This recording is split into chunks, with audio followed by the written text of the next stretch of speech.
It's my privilege to tell you about my conversion, and I look at it as not just my conversion, but also that of my whole family.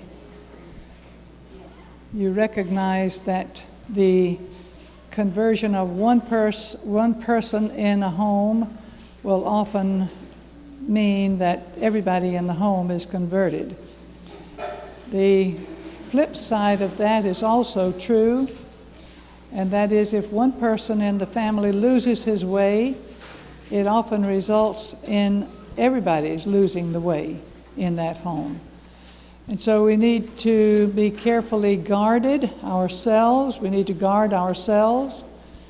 Parents need to guard their children. We need to guard our characters. How carefully are we to guard our characters? We're told how carefully. It is as carefully as you would guard your physical health if it were imperiled.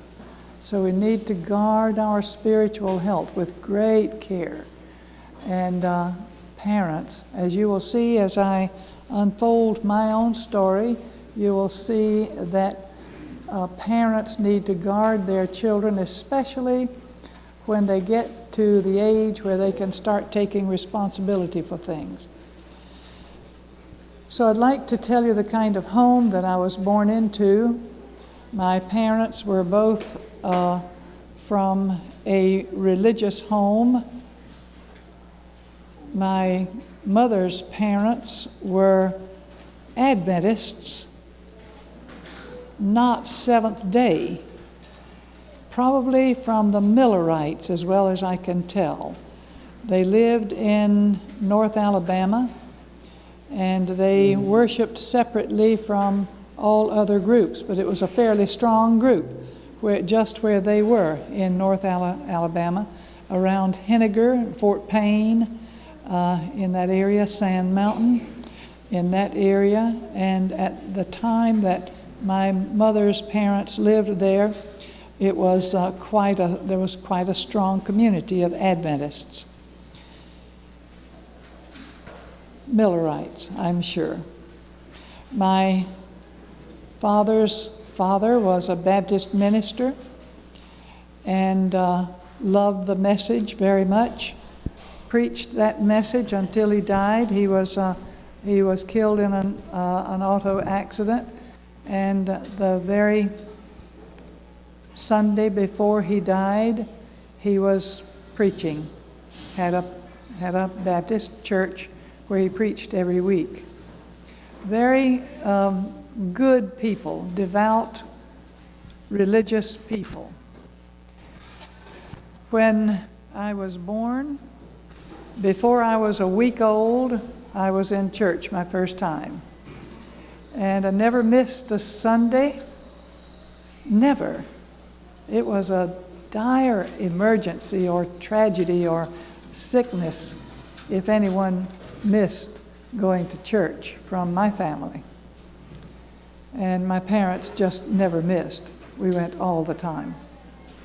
Church doors never opened that we weren't there. My family were strict. We especially were strict with Sabbath observance. We kept Sunday, but we kept Sunday much more vigorously and strictly than many Adventists do, most Adventists do of today. My parents would no more read a newspaper on Sunday. You just couldn't get them. It was not even delivered into the home on Sunday. It's not allowed. And we were very careful about things having to do with morality, honesty, honor, truthfulness, telling the truth, guarding one's language. I remember how verboten it was in my family to say that somebody had told a lie. You didn't use the word lie. That was too strong a word. You would say they told a falsehood or they didn't tell the truth, but you didn't say they told a lie. That was a bad word. And there were several other bad words that are commonly used today that we would never use in our home. Guard the language. It needed to be refined in language like Christians should be refined. There was something about being a Christian that would cause the person to be refined. That was my father's philosophy.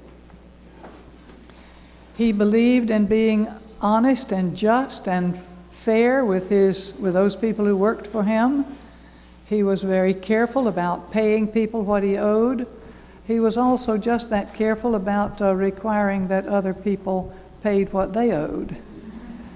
Not that he would demand it, he would just let it be known that he expected it. My father was sheriff in our county for almost 20 years, and during that time he was known as the preaching sheriff, because when he had to arrest someone, he gave them a sermon and told them why they should not be in a life of crime.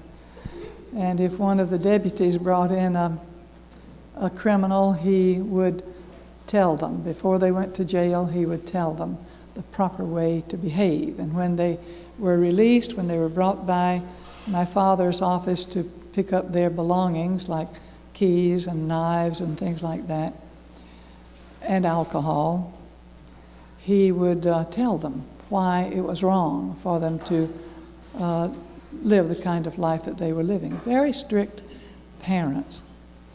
My husband's home was probably of a similar nature.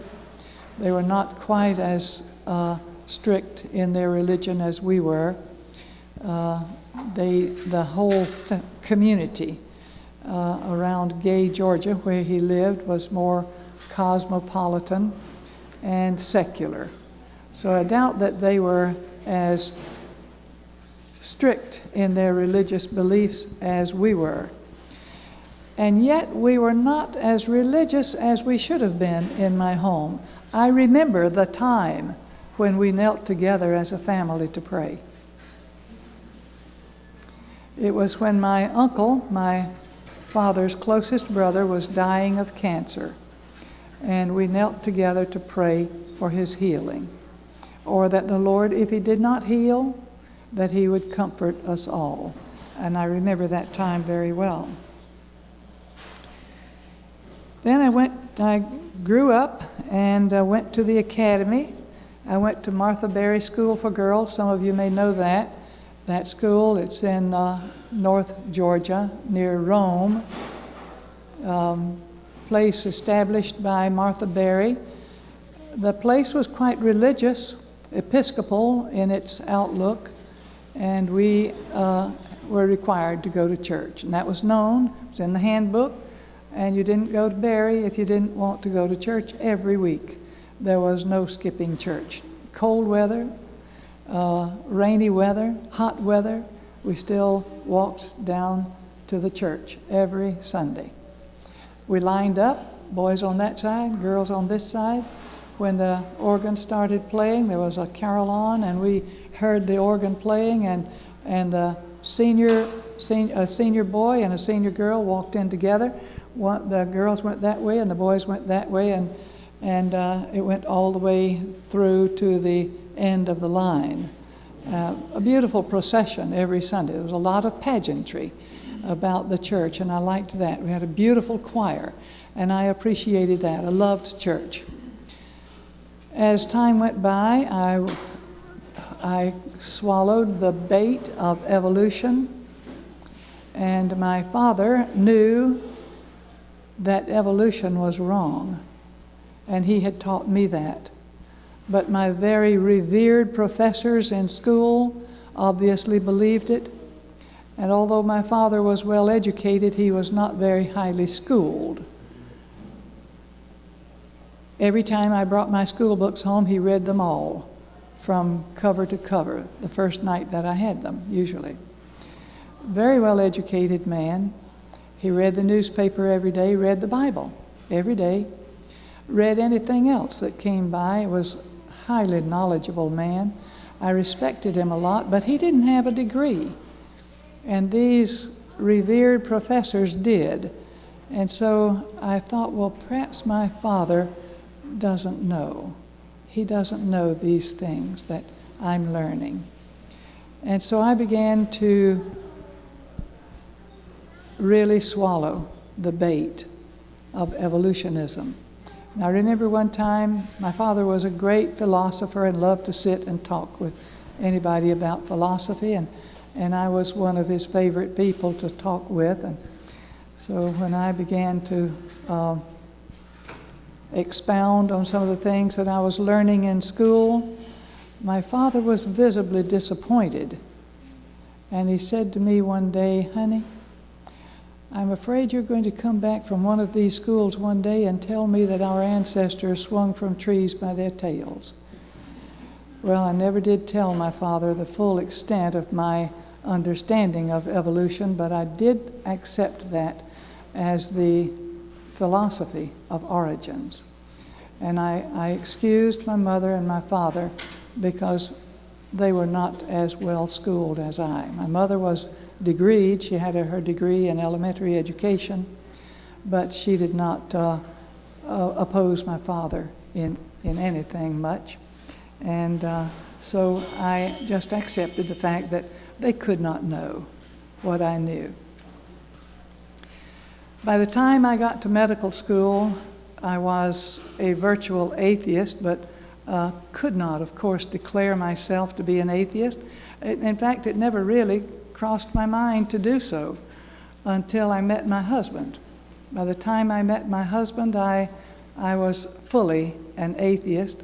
One of my major professor in college had introduced me to the books of a man named Nietzsche. Some of you will recognize him as one of the world's most famous evolutionary atheists or atheistic evolutionists. And again, I saw how plausible and rational his thoughts were. At least they seemed to my youthful mind to be. And so I accepted that. I accepted what Nietzsche said. And I began to have less and less use for religion. But that was all I knew. That was my social life. I never missed church. That was, my friends were good girls. And generally the good girls went to church, and the girls who were not good girls didn't go to church. So I went to church all the time. They were my friends. My whole social life was based around the church. But when I met my husband in medical school, he had had the same influences that I had and was a virtual atheist by the time we met. And he was a bit more bold than I, and so it wasn't very long after we met that I was willing to call myself an atheist as well. If anybody said, "What is your religion?" I don't have one. I'm an atheist. And or I don't believe that there is a God. I believed in nothing that was supernatural. No fairies, no angels, no Santa Claus. You know, it was all lumped together. All of these sort of went together, hand in hand. We were married and established a very secular home. It was literary, and we loved literary excellence and professional excellence, and that was our whole focus in life, was to be the best physician that it was possible to be, and to have the greatest education that a person could get. And so we were constantly working on that. Again, that's a red flag to parents.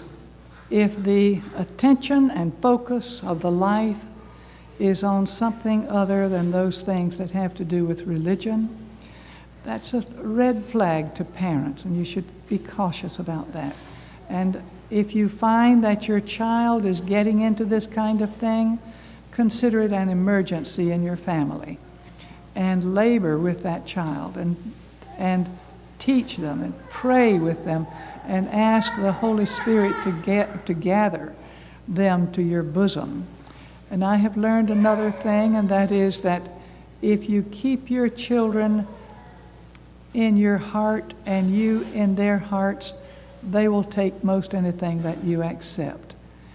And so it was hard for me, my beloved father and mother, it was hard for me to think of being different from them in religion, but I became very strongly embedded in an atheistic type of secularism. We were never what you would call amoral. Most everything that we did was based on some kind of morality, something that was good. We were hospitable. We were generous in one sense, but I was very, tight-fisted. I don't know that there are many people who could make a honeymoon with a wedding trip for $90, but my husband and I did. I held the purse strings, and I knew just how to release just enough funds to barely get by.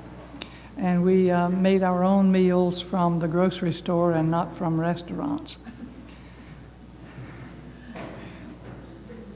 We believed in physical fitness, and so we were quite willing to have a lot of games.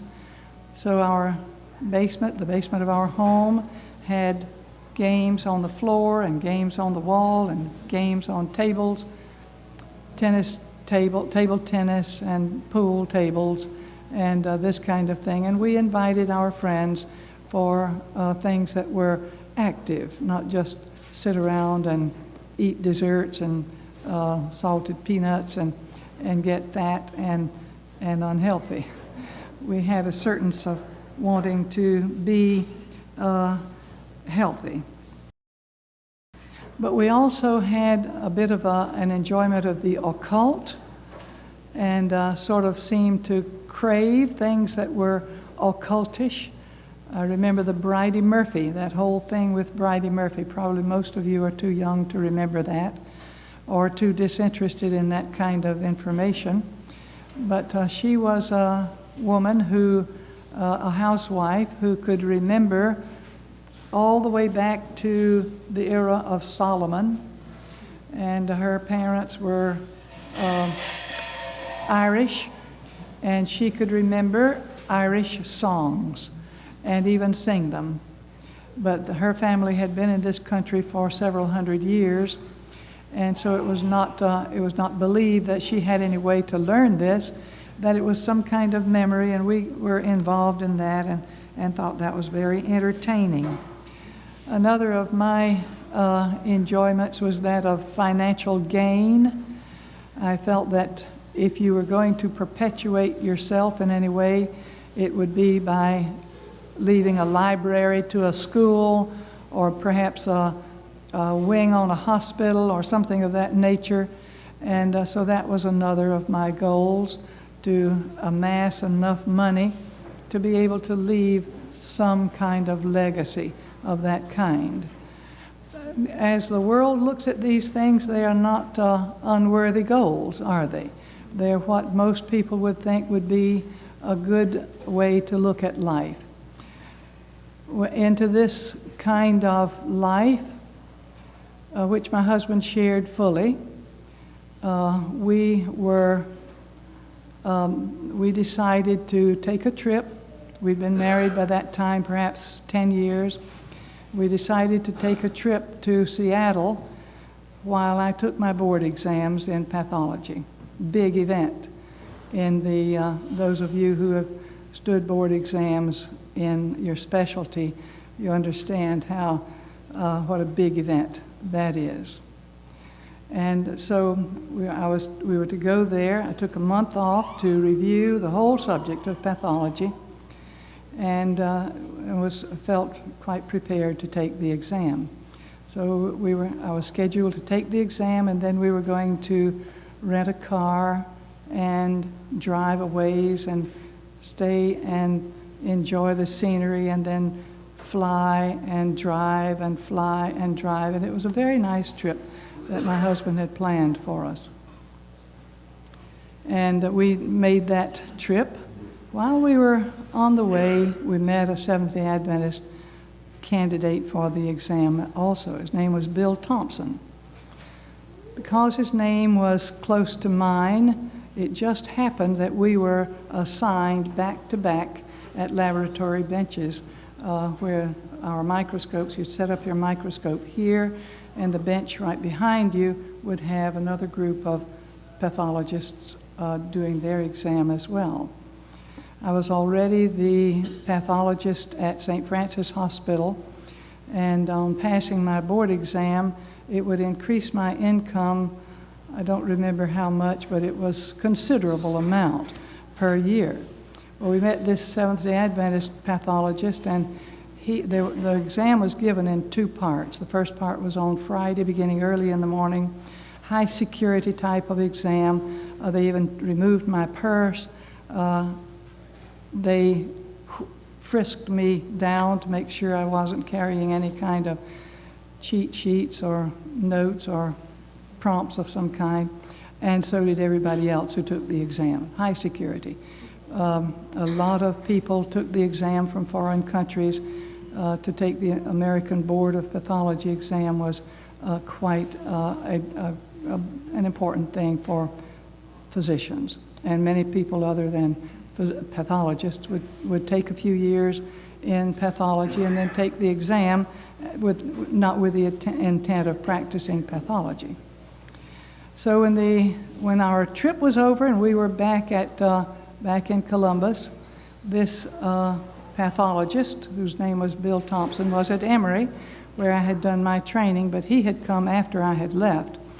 And so we had just set up they had just set up at Emory some of these automatic laboratory machines, these robot chemists and robot cell counters and robot cytology examiners. And he said they liked it very much, Bill Thompson did.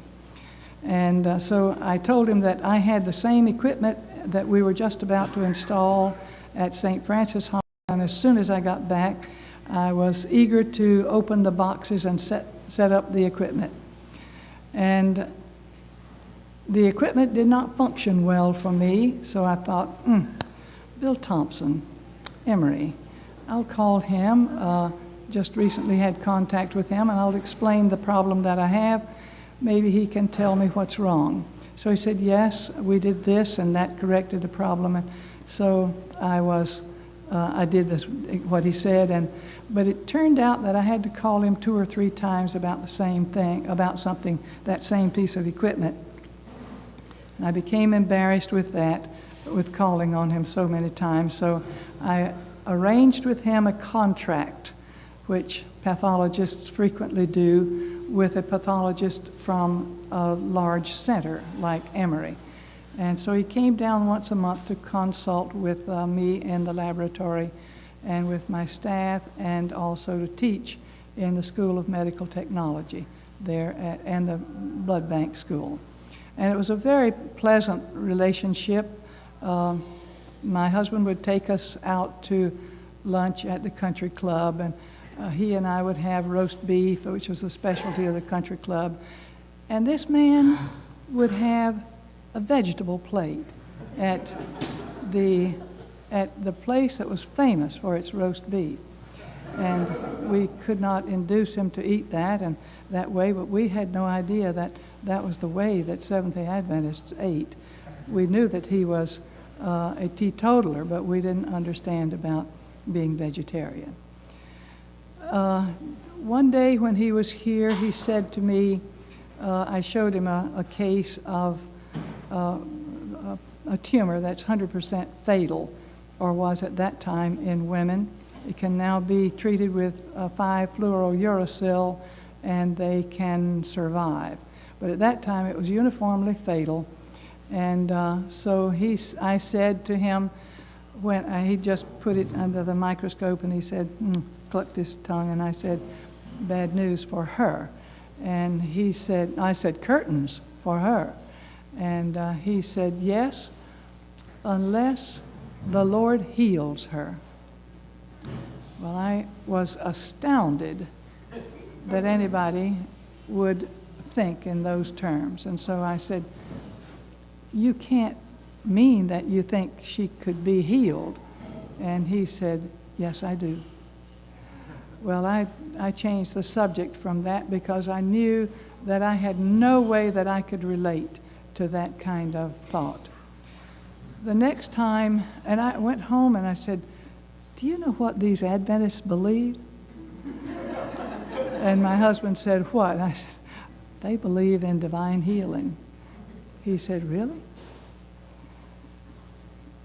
The next time, I believe it was, or a time or so after that, we were, in the afternoon, he was looking at some slides, and so I showed him another slide, and I can't remember now exactly how it came about, but he said something that the world was created in, no, he said something about a young age of the earth. Again, I said, you believe that the earth was created in 6 days? And his simple statement was, yes, I do believe that. Well, again, it was an astounding thought that somebody educated at the university could believe that way. So I went home and I said to my husband, do you know what these Adventists believe? Well, he sort of shook his head and clucked his tongue over that one and went back to watching his football. Well, time went by, and I was introduced through Bill Thompson to an Adventist minister. His name was A.C. Becker. Mr. Becker came to our home one night, and my husband and I were just ready to go out, and I was a bit annoyed that he came to our home. And so I just said to my husband, tell him that we can't see him right now, we're leaving. And so he said to my husband, I'll come back later. So my husband said, fine, and he had answered the door. And so I was not happy when he came back in a week, but I was the only one home at that time. My husband was not home yet. Now, we've been in practice in Columbus probably for about a year, I guess, at that time. Pathologists always step right into a busy practice, but not so with internal medicine men. They start with no patients. They have a shingle and an office, and that's all. So when somebody comes by and sees a shingle up, they say, internal medicine. And if somebody needs an internist, then they make an appointment. Well, he had to build a practice, and he was a member of the staff of both the large hospitals in Columbus, but he rarely had a patient there. He rarely had patients. Sometimes he would have 1 or 2 a day, and it took a long time for him to build a busy practice. Well, it took about a year and a half for him to build a pretty good practice. So, but a lot of the doctors in town, recognizing his level of training and his keenness in medicine, and those of you who knew him knew his keenness in medicine, an uncanny ability to make diagnoses. Well, they recognized that, and so he became a consultant physician rather quickly. And so this night when A.C. Becker, Mr. Becker, the pastor of the Seventh-day Adventist Church, came to our door, he had a patient at the hospital. Oh, I was real pleased about that, because I knew he would be. So I said to Mr. Becker, you can come in for a little while, but when my husband comes home, you'll have to leave then, because we have an evening schedule that we go by, and so you won't be able to stay after he comes. And so my husband was tied up and tied up and tied up and tied up and tied up. It was 2 hours, and the pastor sat there all that time. And he told me about the Bible, and most of the time I expressed my skepticism. And he became he was not at all discomfited by anything that I said, any of my little remarks about the Bible or the ancient men who wrote those mythical things in the Bible. He just took those with the greatest of kindness and ease. I was impressed by that. And I began to think, I have been really quite a stuffed shirt with this man. And about that time, he asked me if I would like to take Bible studies. And my statement to him was, Mr. Becker, I can't think of anything I would rather do less than study the Bible. But he took that also with just the greatest of ease. I thought he would think of that as being final and would leave. But that was about the time that the stuffed shirt idea got really to me. And I got to thinking, I am unkind to a person who is a guest in my home.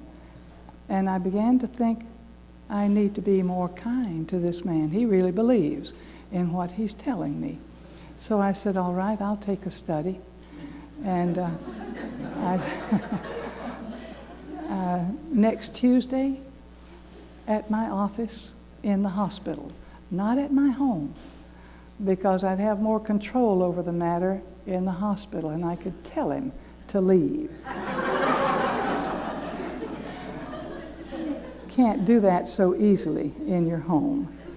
So when he came in on Tuesday, it was at 5 o'clock, which was when I left the hospital. I was pushing the door open this way to the laboratory when he pushed it open that way. And he met me with my purse in my hand leaving. He said, were you expecting me? And I said, oh yes, come in. But I had forgotten I was coming. So he said, he got right into the Bible study and he said, would you take your Bible? And I said, well, and I was a little uncomfortable. I don't have one here. Well, I was the pathologist at a Catholic hospital, so I had no doubt but that I could borrow one. They'd let me take it to my department for a few minutes maybe. So I went to, all the nurses knew me, of course, and so I went to the nurse at the nursing station on the first floor, asked if I could borrow a Bible. And she said, well, we don't have one here. Went to the other wing, we don't have one. Second floor, one wing, no Bible, no Bible. Third floor, no Bible, no Bible. Fourth floor, no Bible, no Bible. Fifth floor was the OB wing, and the nurse there said, yes, a man, a father, an expectant father, left a Bible out in the waiting room, and you're welcome to borrow that. So I took that Bible and went down, but by that time, a good 20 minutes had passed. Went back down, and he was patiently waiting there in my office. And we studied about what the Bible says about itself. I don't think he could have chosen a topic that was more dull to me than what the Bible said about itself. I didn't believe in what the Bible said about anything. So it was a bad choice on the part of the pastor. And I'd sit there and I'd take off my earrings and I would diddle them on the desk and I would kick my foot. I was obviously nervous and tired and didn't want to study. And I tried to make that plain by my body language. If the phone would ring, I would linger on the phone as long as I could and hang up. As I look back on that, I just thank the Lord for that man who stayed by me all that time with my unpleasant, rude behavior. I could not have done that. I feel sure I could not have done that. But this dear man did that. And I just thank the Lord because my whole family's salvation teetered on the brink that night and had several other times right then. Well, the next, he said, did you like the study? And when it was over, and it was about an hour and 3/4, and so I said, Yes, any Southern woman is going to do that, of course. And he said, would you like to study again next week? Yes. What time? Same time. So I said, fine. Next week, same scenario as the first time. I was pushing the door that way when he pushed the door that way. Are you expecting me? Yes. Come on. This time, I went up to the 5th floor and got the Bible, brought it back down. I did that 3 weeks in a row. Forgot that the appointment was going out this way when he was coming in that way. Second study was on the second coming of the Lord. Since I didn't believe in his first coming, the second coming of the Lord was a poor choice on the part of the pastor. Same kind of thing, lingering for and nervous and kicking my leg and hoping he'd leave.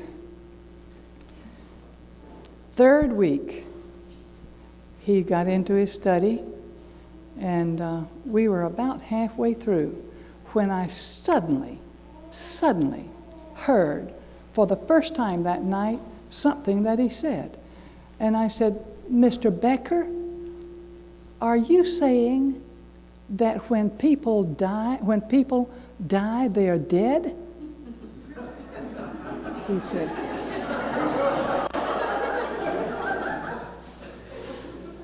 He said, yes, I am. And I said, do all religionists teach this way? And he said, no, but it is what the Bible says, isn't it?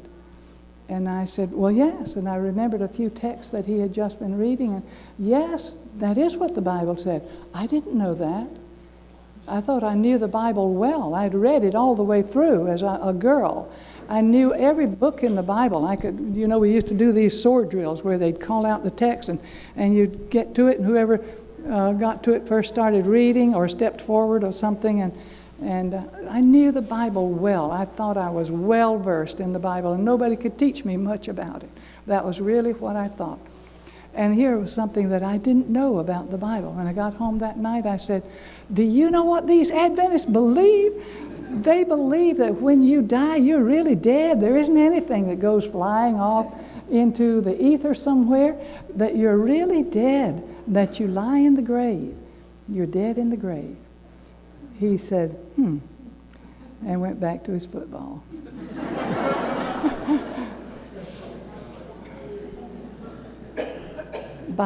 Now we had started, it was it was in September when we had our first lesson.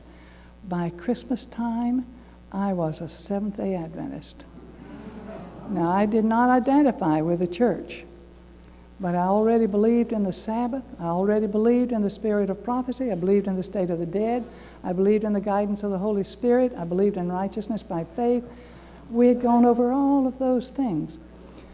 And I was very settled that all these things were true, and that I had believed things that were incorrect for years.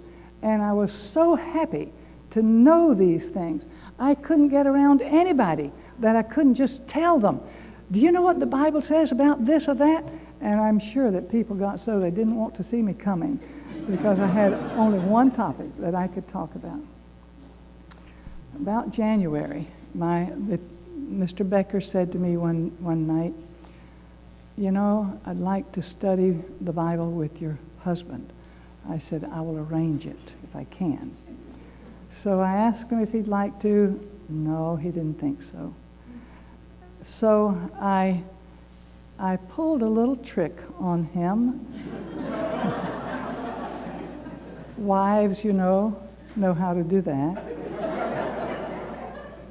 And those of you who remember my husband know how very hospitable he was, and kindly toward everyone, and never met a stranger, could always talk with anybody. You know, he had that sort of soft, gentle way. You would think probably he'd be a very strong introvert, but he could just talk with most anybody, and loved to fellowship with people.